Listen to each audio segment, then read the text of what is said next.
መርከብ ይሄን ያህል ንጹህ መሆን አለበት እና እንደዚህ አድርገን ተከባብረን በፍቅር በጣም አስገራሚና አሳዛኝ መቼም የማረሳው አሳልፍ ያለው እኔ በመርከቦች ባህል ራሱ ምን አለ ሲኒየር የሆነው መርከብ በሚያልፍበት ጊዜ ጁኒየር የሆነ ከሆነ ለምሳሌ ጦመከ ኢትዮጵያ የሁሉም ሲኒየር ነች ንጉሱ መርከውን የነበረችው ቀደም እንደነገረ ቤተ መንግስት አለባት 40 ሚሊ ኢንች የሚባል መሳሪያ አለ 5 ኢንች የሚባል መሳሪያ አለባት እና በሷ መርከቦች ሲያልፉ ለምሳሌ ባህር ላይ ቢሆኑ የሚመጣው መርከብ ባንዲራውን ዝቅ አድርጎ ፊሽካ ነፍቶ ሰላምታ ሰጥቷት ያልፋል ይሄ ስርዓት ነው ክብር ይሰጣታል ማለት ነው ክብር ነው ብዙ የባህር ሀብት ያላት ሀገር ነው ቀይ ባህር ማለት እና አሁን መንግስታችንም ኢሹ ሆኗል የህብረተሰቡም የጋለ ስሜት ሆኗል ይሄን ስሜት እኔና ዘላለም ሌሎች መርከበኞች እዛ በነበርንበት ጊዜ ከዚህ በጋለ ስሜት አለቆቻችን ውስጥ ነበር የባህር በር እንዲኖራት ነው የታገልነው ሰላም እንዲኖር ነው የታገልነው በባህራዊ ውስጥ የተከፈለው ዋጋ ብዙ ዋጋ ተከፍሏል ግን ውጤቱ ምንድነው ዜሮ ነው የሆነው ወደ ባልጋ አገር አርጎ ነው ያስቀረንና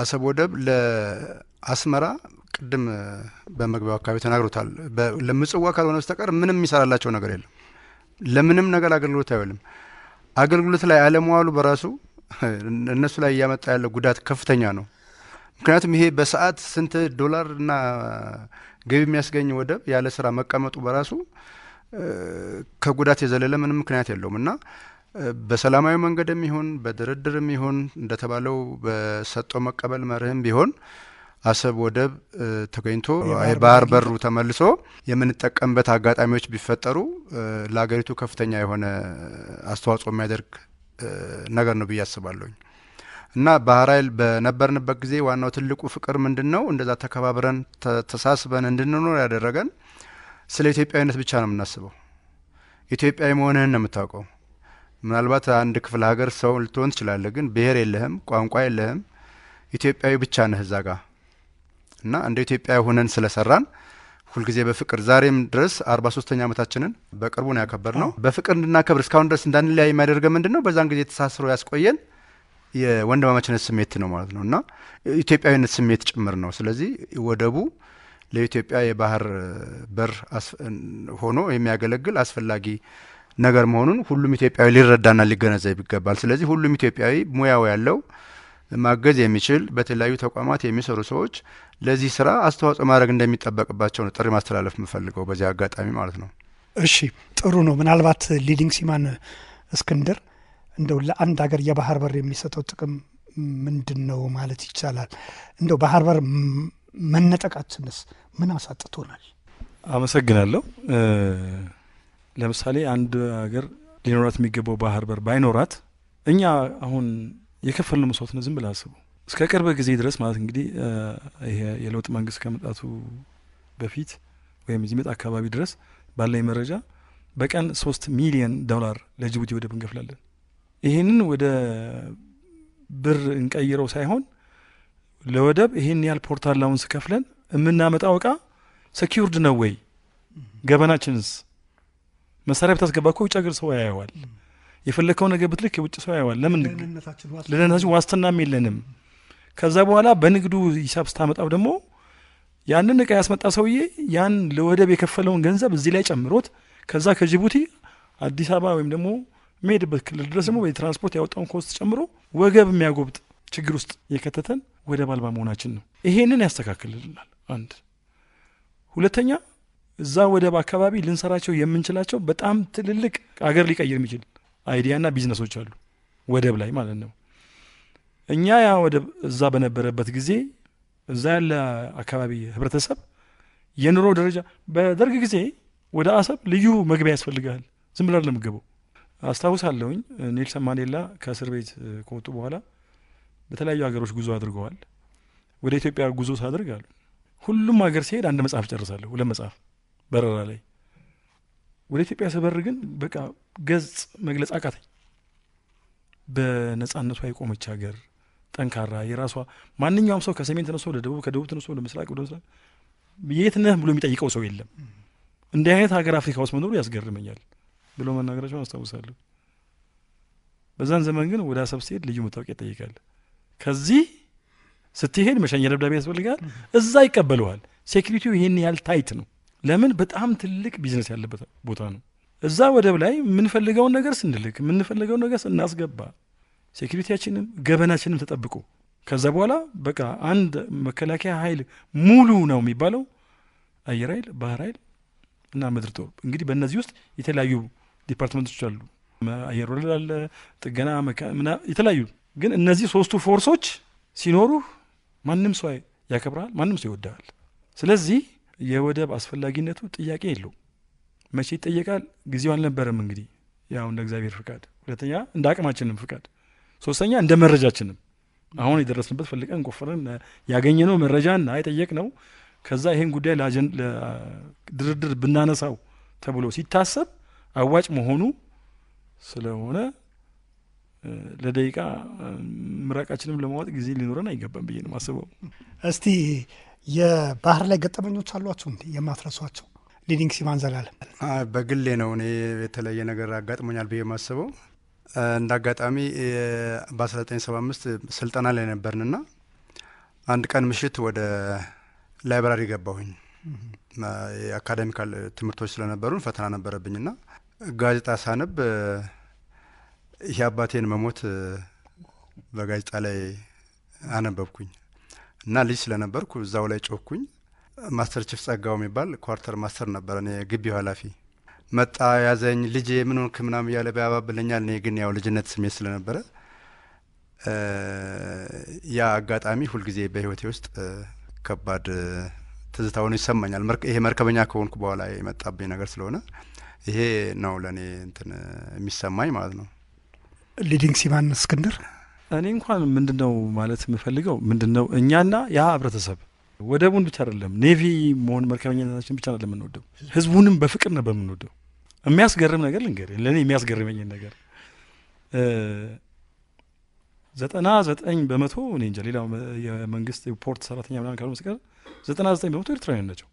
ኤርትራ 9 ብሔሮች አሏት እና ከነሱ ብሔር ይወጣ ሳሆ ቢንያሚር ምናምን እነዚህ ሊሆን ይችላል እንጂ ለበሙሉ እንደዛ ናቸው። እና ከተማ ልክ ደሞዝ ሲደርስ ወይም ቅዳሜ ቀን ከተማ አሁኛ ስንገናኝ ብዙ ቅዳሜ ኔቪ ዴይ ነው የሚባለው እና ከተማ ልንዝናና ስንወጣ የምናገኛቸው ሴቶች መጠጣት ይወዳሉ። እኛ መጠጣት እንወዳለን።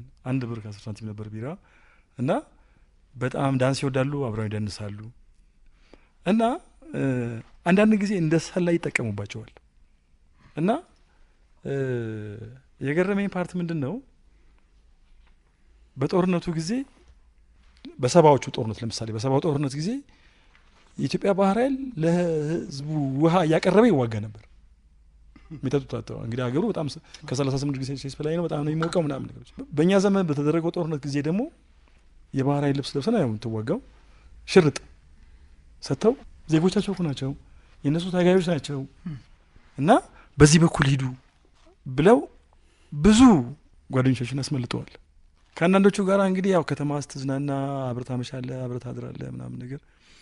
አንድ እኔ የማስታውሰው ነገር ቢኖር ምንድን ነው አንደኛው ጓደኛ አልበም ያያል ልጅቷ ቤት ማለት ነው ቢራ እየጠጡ አልበም ሲያይ ልጅቷ ደንግጦ ይሁን እኛ ያለን ባላቅም M14 ወይም M16 የሚባል መትረየስ እንደዚህ ይዛ ዝናር አዚጋ ጸጉሯ እንደዚህ ጭፍርር ብሎ ምናምን ነገር የተነሳችው ፎቶ እዛ ጋር እንዴት ይዝጋው እንዴት ይውጣ ምን ያደርግ። ከዛ ይሄ የጓደኛዬ ፎቶ ነው መንታ እህቴ ያለች እንደዚህ ሆና ወደዛ ግንባር ገብታ ነው ምናምን ነገር ብለው ተደናብሮ ወደ መርከብ እንደመጣ አስታውሳለሁ። አመሰግናለሁ። እሺ አይ ከዚሁ ጋር ከመዝናናቱ ጋር አንዳንድ ነገር ብንጨምርበት ጥሩ ነው ብዬ አስባለሁ። በአብዛኛው እንግዲህ ለወራትም አንዳንዴም ለአመታትም መርከብ ላይ ትቆያላችሁ። መጽሐፍ ማንበብ፣ ፊልም ማየት፣ እንደው መዝናኛችሁ ምን ነበረ? ኦኬ እንግዲህ መርከብ ላይ መዝናኛችን ያው በየጉዞ በምናደርግበት ጊዜ ከሆነ ስራ ላይ ነው የምትሆነው። መርከብ ጉዞ ላይ እረፍት ላይ ከሆነች መርከቧ ግን አሳ ታጠምዳለህ፣ ፊልም ታያለህ፣ ነጻ ከሆንክ ወደ ከተማ ትወጣለህ። በዓል ምናምን በሚደርስበት ጊዜ ግን እነዚህ ለምሳሌ እንደ ፋሲካ እንደ እንቁጣጣሽ ምናምን አይነት በዓሎች ሲመጡ ብር ይዋጣል። በየማዕረጋችን ማለት ነው። የራሳችን ምግብ ቤቶች አሉ፣ 3 ምግብ ቤቶች አሉ። ይዋጣል። አንዳንድ ሰዎችን ከውጭ ሁሉ የምንጋብዝባቸው አጋጣሚዎች ይኖራሉ። በዚህ በዓል ምናምን በሚሆንበት ጊዜ ለተወሰነ ሰው ጓደኞቻቸው እንዲያስገቡ እንዲያደርጉ ምናምን ይደረጋል። በዓሎችን በእንደዚህ አይነት መልኮች እየተዝናናን የምናሳልፍባቸው ሁኔታዎች ይኖራሉ። ግን በአብዛኛው ያው ባህር ላይ ነው የምትወጣው። ባህር ላይ ስትወጣ 8 ሰዓት ትሰራለህ። በ24 ሰዓት ውስጥ ማለት ተረኛ ሆነህ ትመደባለህ። እንደየሙያህ እንትን ትመደባለህ። ምክንያቱም መርከቡ አንድ መርከብ ማለት አንድ ከተማ ማለት ነው። ኢትዮጵያ የምትባለው መርከብ አንድ ከተማ በላት። ምክንያቱም የስራ ቦታ እዛ ነው፣ የምታድረው እዛ ነው፣ የምትኖረው እዛ ነው፣ ምግብህ የሚዘጋጀው እዛ ነው፣ ልብስ ኤቭሪቲንግ ሁሉ ነገር የሚሰራው እዛ መርከብ ላይ ነው። ስለዚህ መርከብ ላይ ወይ ልብስ የምታጥባቸው ሁኔታዎች ምናምን ይኖራሉ። ከዛ ውጭ ግን ስራ ላይ ነው የምታሳልፈው በአብዛኛው እና የምንዝናናባቸው ሁኔታዎች ያው ፊልም እናያለን። ተከታታይ ፊልሞች እንትን ነበረን። ከለር ቴሌቪዥን በ1977 ነበር የመጣው። የዛን ጊዜ እኛ የመን ነበርን። ከለር ቴሌቪዥን እዛ ነው ያየነው። 77 በፊት ነው ያየነው እኛ።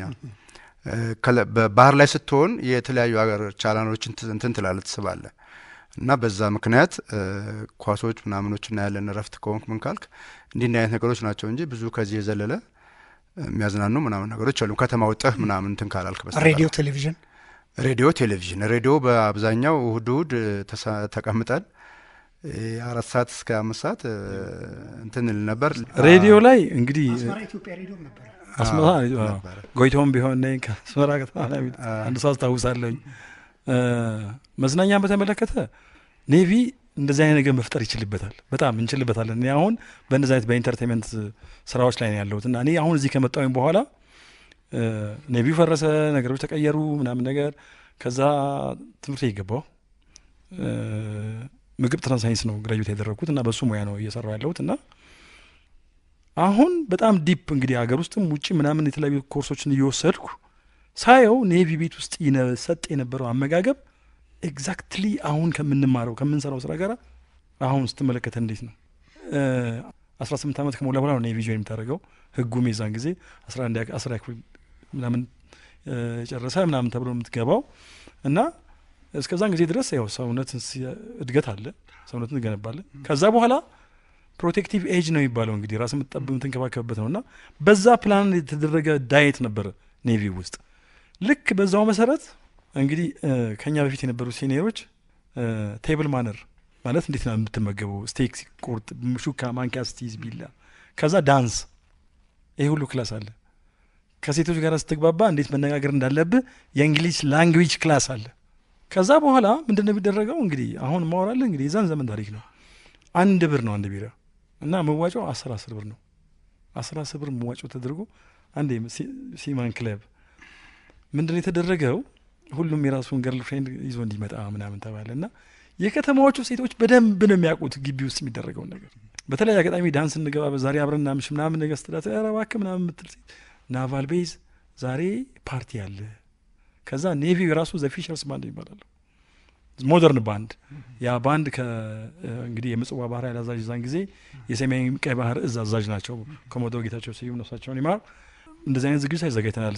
መርከበኞች ክበብና ዘ ፊሸርስ ባንድ እንዘዙልን። የት ኖርዘርን ናቫል ኮማንድ የት አስመራ ያለውን የኔቪ ሄድኳርተር ነው የሚያዙት። እዛ ድረስ ነው ስልጣናቸው። ዘ ፊሸርስ ባንድ እንዲመጣ እንግዲህ 10 ብር አዋጠ። የሆነ 10 ምናምን አይነት ብፌ ተደርድሮ አሳ ምናምን ተጋሩ በቅቅል በሮስት ምናምን ተደርጎ ተቀምጦ ስትገባ 7 ኩፖን የ7 ቢራ 10 ብር እኮ ነው ያወጣ ነው። ከዛ በኋላ ቴብል ላይ ግራንዲ ቢራ ይባላል። ግራንዲ ቢራ ማለት የአሁኑ አምቦ የሚያክል ሜሎቲ ያለ። ሜሎቲ ቢራ የኤርትራ ምርት ነው እና ኤርትራ ውስጥ ሚሲስ ሜሎቲ የምትባል ሴትዮ በስሟ ነው ያ ቢራ።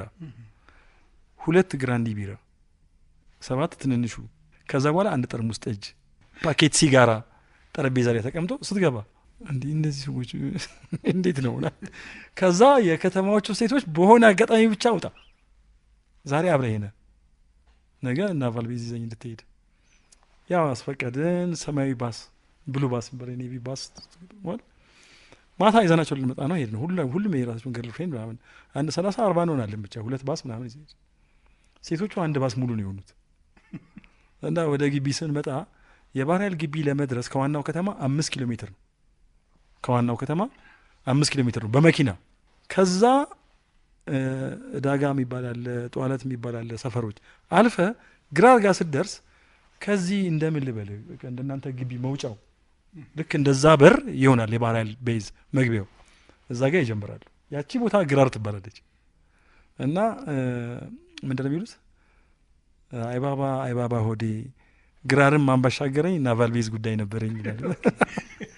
ከዛ ግቢ ስንመጣ እኛን የሚያስገርመን ፓርት ማለት ነው መርከበኞች ክበብ መግቢያው ጋር በጣሳ እንትን ሰጋቱራና ጋዝ ተሞልቶ በዚህ በኩል 20 በዛ በኩል 20 በሳት ተለኩሶ በሳት መሀል ነው የምትሄደው። እና የራስ ጓደኞች ሲኒየር የሆኑ በሙሉ ካንድል ናይት ማለት ምናምን እዛ ጋር አድርገው ሴት እኮ ይዘን ስለመጣ ነው እኛ ጁኒየሮቻችን ጉድ ኢቭኒንግ ምናምን እንዴት አመሻችሁ ግቡ ወንበር እየመሩ ስትገባ እዛ ጋር ጀነራሎች ምናምን ከዛ በኋላ ፊሸርስማን ይጀምራል ድብልቅ እስከ ምሽቱ 6-7 ሰዓት። ከተማ ማምሻት የምትፈልጉ እዚህ ጋር መኪና ተዘጋጅቶላችኋል። ጀልባ የምትፈልጉ በጀልባ በቃ ማትረሳው አይነት ሚሞሪ። መርከብ ላይም ልክ እንደዚሁ ይደረጋል። ያው አንድ ጊዜ አንድ ስሙ ምናው መዘገጣኝ መግለጽ አልፈልግም፣ ግን ኮሜዲያን ነው። አሁን ይህን የሚሰሙ መርከበኞች ያውቁታል። ለየመርከቡ በግ ይከፋፈላል፣ ፍየልና በግ ይከፋፈላል ለበዓል እና አንዷን በግ ሸጧታል ወይም አልገዛም፣ ገንዘቡን ወደ ራሱ አድርጎታል። እና እኛ መርከብ ላይ የመጡት በጎች ታርደው ቆዳው ይቆጠር ተባለ። ከዛ እንዴ አሁንም ስሙ መጣት አልፈልግም እከሌ እዚህ ቦታ ላይ እኮ የተባለ እኮ 10 በግ ነበር 9 ነው እንዴ? አይ ስጋውን ስም ቁጥር 10 ነው እንዴ? አይ እንግዲህ አንዱ አራቁቷን መታ ይሆናል። እና መዝናናትን በደንብ ያውቁበታል። ሰክሮ የሚንገዳገድ ታስሮ የሚገባ ተፈንክቶ የሚመጣ በመጀመሪያ ደረጃ ልትዝናና ስትወጣ ዛሬ ቅዳሜ ነው ውጡ ተዝናኑ ተብሎ 6 ሰዓት ከ01 ደቂቃ ተመዝግበሃል። በቃ ነገ ልትቀጣ ማለት ነው። ምንድነው የሚባለው? መርከብ ለምሳሌ 11 ሰዓት ላይ ዛሬ መርከቧ ከመጽዋ ወደብ ትለቃለች ተብሎ 11 ሰዓት ከ00 ላይ ገመር ተፈቷል። 11 ሰዓት ከ01 የመርከቡ ምክትል አዛዥ ቢመጣ የመርከቡ ዋና አዛዥ ምን ይላል ተብሎ ነው የተማርነው እኛ ሹቲም በለው በጥይት ነው። ለምን ወደ ውጊያ ነው እየሄደች ያለችው። ይህ ሰውዬ ከውጊያ ቀርቷል። በጠላት እጅ ቢወድቅ እኛን ይጎዳናል። በመርከበኛ ሕግ ውስጥ የምታስገርመኝና መወዳትን አንድ ነገር ልንገርህ። መርከብ ላይ ስትወጣ ደረጃ አለው። ላደርስ ይባላል። ያ ላደር ጃኮብስ ላደር ወይም ጋንግዌይ። ደረጃውን ስትወጣ ሰው ኖረም አልኖረም ወደ መርከቡ መሀል ሰላም ተሰጥተን ትወጣው ምን ይባላል? መርከብ ላይ ውጊያ ተደርጎ የመጨረሻው መርከቧ ተጎድታ እየሰመጠች ቢሆን የመጨረሻው ትእዛዝ በቃ መርከቡን ለቃችሁ ዝለሉ። ላይፍ ጃኬት፣ ላይፍ ሪንግ፣ ላይፍ ራፍቶች አሉ። እነዚህን ይዘህ ትዘላለህ። ታይታኒክ አይተው እንደሆነ በተለያዩ ጀልባዎች መጨረሻ ካፕቴኑ አይወርድም፣ መርከቧን ይዞ ነው የሚሰምጠው። እና እዛች ቦታ ላይ ይህን መስዋዕትነት የከፈለ ካፕቴን አለ። እሱን ለማስታወስ እዛ ቦታ ላይ በእኔ እድሜም ከኔ በኋላም የተቀጠሩት ልጆች ሰላምታ ይሰጡ ነበር። አመሰግናለሁ።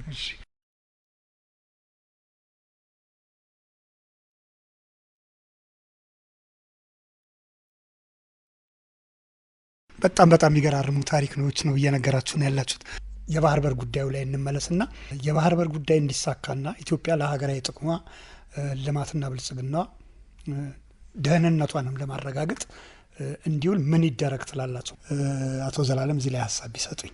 እሺ እንግዲህ የባህር በር ጉዳይ አስፈላጊና አሳሳቢ መሆኑ ታውቋል። በመንግስት ደረጃም ይሄ ግንዛቤ ተወስዶበታል። ስለዚህ ወደብ የማግኘት ጉዳይ የህልውና ጉዳይ ነው። የመኖርና ያለመኖር ብሎ እንደማሰብ ይቻላል። ምክንያቱም ባህር በር የሚሰጠውን ጥቅም በብዙ ዘርፍ መመልከትና ማየት ይቻላል። ምን ማለት ነው? በንግድ ማሳለጥ ውስጥ ነው ሀገሪቱ ኢኮኖሚ የሚገነባው። ለምሳሌ አሰብ ውስጥ ያለው ሪፋይነሪ የነዳጅ ማጣሪያ ነው እና በፊት ከድፍድፍ መጥቶ እዛ ነበር የሚጣራው። ያ ተጣርቶ የተለያዩ አሁን ጋዝ፣ ቤንዚል ምናምን ነጭ ጋዝ ምናምን እንላቸው ነገሮች ይለያዩና ከዛ እንደገና ተጭነው ይመጣሉ። ለምን? አንደኛ ዋጋ ይቀንስልሃል፣ ባህር አካባቢ ስለሆነ ይሄን ትሰራለህ። የምትልካቸው እቃዎች እና የሚገቡ እቃዎች ታገናዝባለህ። ዜጎች እንደገና ስራ ያገኛሉ። እዛ ወደ ውስጥ በመስራት መርከቦች ሲቆሙ የሚገኘው ጥቅም አለ። በፖርት አላውንስ ይከፈላል።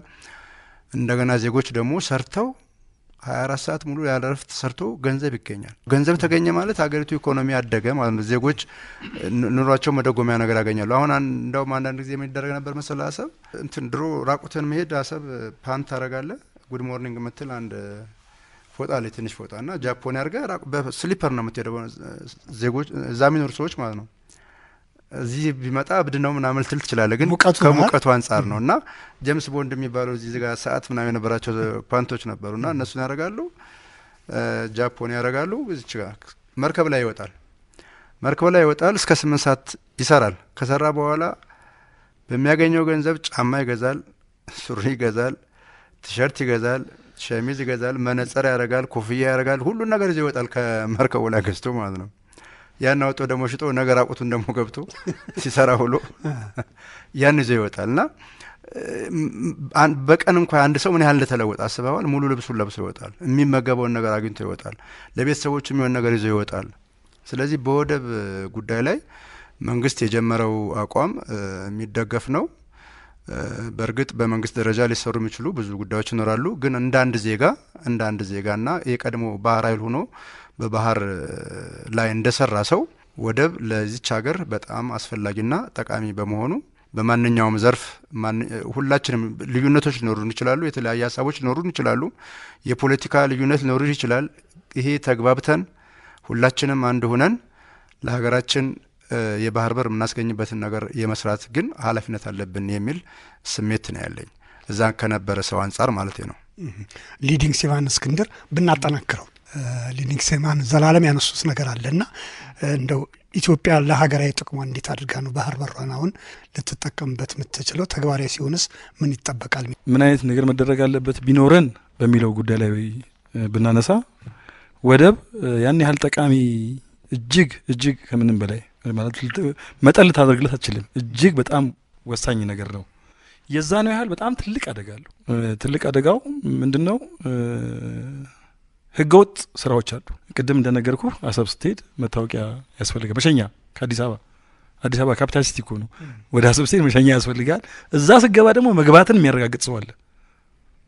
ይሄ ሁሉ ሴኩሪቲ ታይት የሆነበት ምክንያት ብዙ ነገሮች ጉዳዮች ቢኖሩም አንደኛው ህገወጥ ስራ ነው። እንደዛም ሆኖ ህገወጥ ስራ ይሰራል።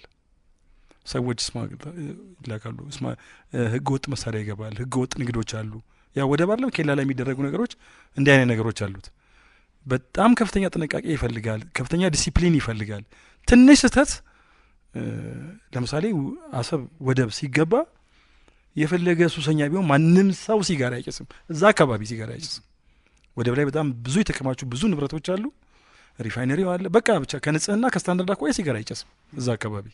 አንደኛው። ሌላኛው ፓርት ምንድነው? ከጥቅም አኳያ ስንመለከተው ያው በዚህ አጋጣሚ አንድ ማስታወስ የሚፈልገው ነገር ቢኖር ከምጽዋ ተነስተ አሰብ ከመድረሴ በፊት ማት ደሴቶች አሉ። ታስታውሳለህ? መስከረም 10 1981 ይመስለኛል። አዎ ነዳጅ ፍለጋ ተብሎ ጉዞ ያደረግን ጊዜ ማለት ነው።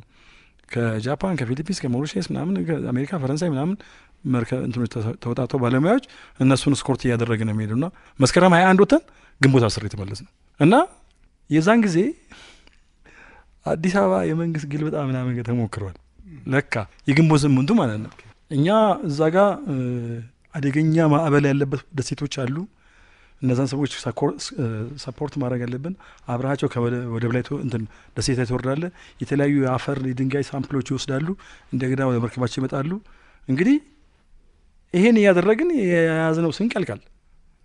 ከዛ በሌሎች ፈጣን ጀልባዎች ይመጣልናል መርከብ ምግብ ማለት ነው። ሬሽን ይባላል በወቅቱ ቋንቋ። ይዛ የመጣችው መርከብና ኢትዮጵያ መገናኘት የማይችሉበት አጋጣሚ አለ። ወደቡ እንትን ማዕበሉ እንደዚህ እና ትተውት በቃ ይዘውት ይመለሳሉ። አንዳንድ ጊዜ የምታልፍበት ጊዜ አለ። ዛሬ ተሳስቀን እንለፍ ምናምን ነገሮች። አንዳንዴ ይዘውት ቆይተው መርከባቸው ላይ የሚበላሽ አትክልት አለ፣ ስፖይልድ የሚያደርግ ማለት ነው። እና ግንቦት 10 ስንመለስ መንግስት ግልበጣው ከሽፈዋል። መንግስት ስልጣን ላይ ተቀምጠዋል። እና ሁሉም የጦር ክፍሎች ድጋፋቸውን አንድ መንግስት ኃይለማርያም፣ አንድ ባንዲራ፣ አንድ ምናምን የሚባል ነገሮች ተሰጥተዋል። እና ጦር መርከብ ኢትዮጵያና የጦር መርከብ ኢትዮጵያ መርከበኞች እዚህ ውስጥ የሉበትም። እና በየተራ እየተጠራን አነጋግሯቸው ምናምን ተባለ። ኮማንዲንግ ኦፊሰሩ ቢሮ እየተጠራን አንዳንድ አስተያየቶች ሰጡን። ያው እኔ ትንሽ በወቅቱ ስሜታዊ ነበርኩኝ። ለምን ምግቦች ተቀብለ ምግብ አዘጋጅተን ሰራተኛው መመገብ አለበት። የምናያቸው ነገሮች አሉ። የተበላሸ ነገር ይመጣል። በሰዓቱ ሁሉም ነገር አይደርስም። ክሩ ይበሳጫል። እኛ ያው ስጋው የመጣው መንገድ ላይ ተበላሽተዋል። አትክልቱም እንደዚህ አይነት ነገር እኛ ወያር እዚህ የመጣ ነው። ያው ሀገርን ዓለምን የቀየረ ትልቅ ፕሮጀክት ይዘን ነው። አሁን እዛ አካባቢ ስለተፈጠረው ነገር ምንም አውቀው ነገር የለም። አገሬን ነው የሚል ጥያቄዎች ነገሮች አወራን። ከዘሌ ጋር አውርተን ነበር በዚህ ጉዳይ ስንገባ ምን እንበል ምናምን ነገር ጥያቄዎችን እየሰማን ነበር። እኛ እዚህ ይሄን ያህል 9 ወር እንደዚህ።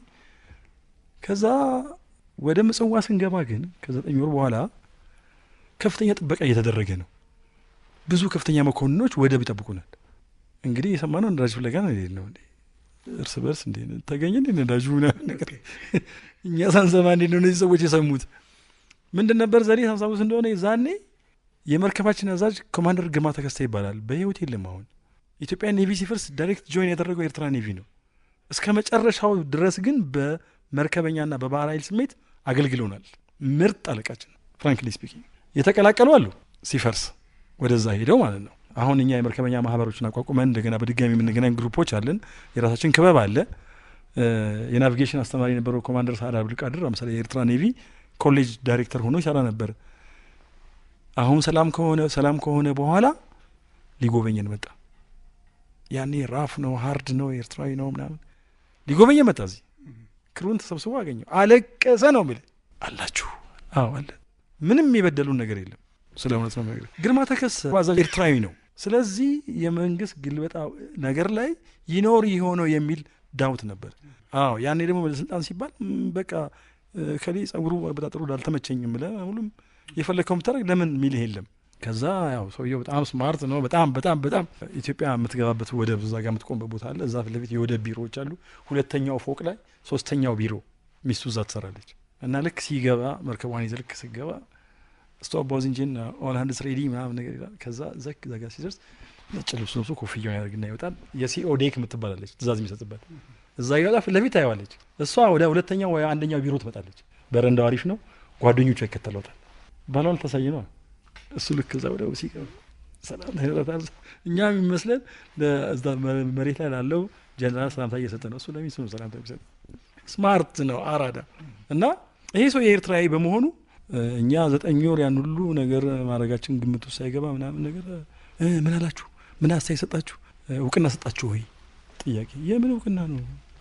እና እንደዚህ አይነት አጋጣሚዎች ነበሩ በዚህ አይነት ኮንዲሽኖች ላይ ማለት ነው። አሁን ምን ልነግር ነው? በእንደዚህ አይነት ጉዞዎች ባደረንበት ጊዜ 74 ደሴቶች ረግጠናል። በእነዚህ መካከል እኔ አሁን ማለት ከመርከበኛ ሙያ ውጪ ለሆኑ ሰዎች ነው ማውራት የሚፈልገው። ከምጽዋ ተነስተ እስከ አሰብ ከራስ ካሳ እስከ ራስ ዱሜራ በሚባለው ኢትዮጵያ ባህር ድንበር መሀል አንድ ጊዜ ጉዞ ስናደርግ ጢዮ የምትባል ሴት አለች። ጢዮ ማለት ለአፋር ቅርብ ናት። ባይዘዌ ጅቡቲ ውስጥ የሚኖረው አፋርና የወሎ ህዝብ ነው። በጠቅላላ እነሱ ናቸው እና ሀገራቸው የነሱ ነው። ይሄ ሁሉ ህዝብ ጢዮ አካባቢ ስትሄድ ትልቅ ድንቅ ገበያ ወርቅ ሀብል ምናምን መሬት ላይ ተነጥፎ ምናምን ነገር ልክ እንደ ድንች ኩል ተቸርችሮ ቴፕ ምናምን በጣም ኤክስፔንሲቭ ነገሮች የሚባሉ ኤሌክትሮኒክስ እቃዎች ተደርድረው ይሄ ሁሉ ህዝብ አገሩ ለቆ ወጥቷል። ይሄ ሁሉ ህዝብ ስራ እየሰራ አይደለም። ስለዚህ በሰሜኑ ኢትዮጵያ በኩል ያለው በተለይ እዚህ ወሎ አሳይታ ምናምን ከዛ አካባቢ ያለው ጊንዳ ማንዳ ምናምን እነዚህ በሙሉ አክቲቭ ይሆናሉ። በእያንዳንዷ ደረቅ ድክም ያለ ከተማ ይመስል በረሃ አካባቢ ገብተህ ሱቆቹን ስከፍት የሚገራርም እቃ የሚሸጡ ሰዎች ናቸው። ይሄ ሁሉ ወደቡ የወለደው ይሄ ሁሉ ወደቡ ዳር ነው የወለደው አማራጭ ነው። አማራጭ ጠቅላላ ይሄ ሁሉ ህብረተሰብ ስራ ውስጥ ይገባል። ሰው ስራ ሲኖረው እኮ ባለትዳሮች ልጆቻቸውን ሲያሳድጉ ጎረቤት ለማማት ጊዜ የላቸውም ይባላል። አቴንሽንህ ቤተሰብና ልጆች ላይ ስለሆነ ሁሉም ሰው ስራው ላይ ካለ ለምን እንዴት ወዴት የምትለውና ነገር ጸጉር የምትሰነጥቀው ነገር ያቆማል። ያ ቦታ ያንን ህብረተሰብ ሰሜኑን አካባቢ የኢትዮጵያ ሰሜን የምንለው ማለት ነው አፋርን ጨምሮ ህይወት ሰጠዋል። እንዳልኩ ግን በጣም በዲሲፕሊንና እጅግ በረቀቀ ጥንቃቄ ከፍተኛ ወንጀል ከፍተኛ ገንዘብ የሚገላበጥበት ነው ወደብ ማለት። አሰብ ደግሞ ስታንዳርዱ ኢንተርናሽናል ነው። ቢያንስ ከ8 መርከቦች በላይ ይቆማል። እንደነገረ አንድ መርከብ 250 መኪና አያነሳውም የሚጭነውን እቃ 300-400 መኪና ይዞልኝ ይመጣል አንዱ መርከብ። እንደዚህ ሊያስተናግድ 8 መርከብ ሊያስተናግድ የሚችል ካለ በቃ ዝም ብለህ ጀነራል ማን ነበረ የአሰብ አዛዥ ነበረ ይሄ ሰውዬ በየቀኑ የመንግስቱ ኃይለማርያም ስልክ ነበሩ ይባላል። በየቀኑ አሰብ እንዴት ነች እየተባለ ይሄልና ጉዳይ ይሄን ነገር ካሳካን እምልህ ዶላር ይሄን ያህል ሆነ ኢትዮጵያ ብር እንደዚህ የምትለው ነገር ሁሉ ላይመጣ ሁሉ ይችላል። ይሄንን ስቴብል የምታደርግበት ኮንዲሽን ሊፈጠር ይችላል።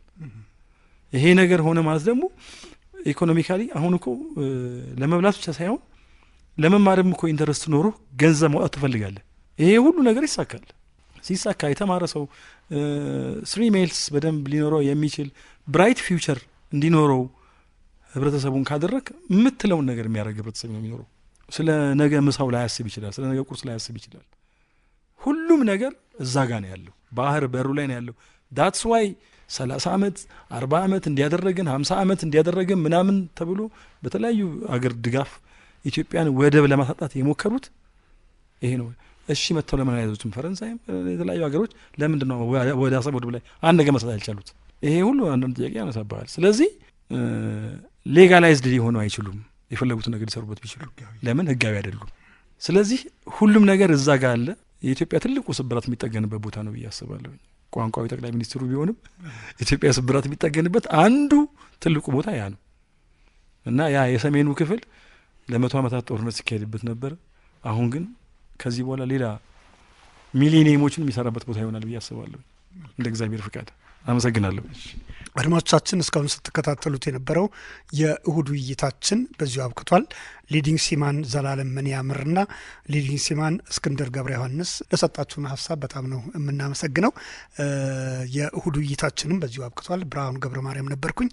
በሌሎች ጉዳዮች ላይም ተመልሰን እናገኛቸዋለን ብለን እናስባለን። አመሰግናለሁ። እሺ።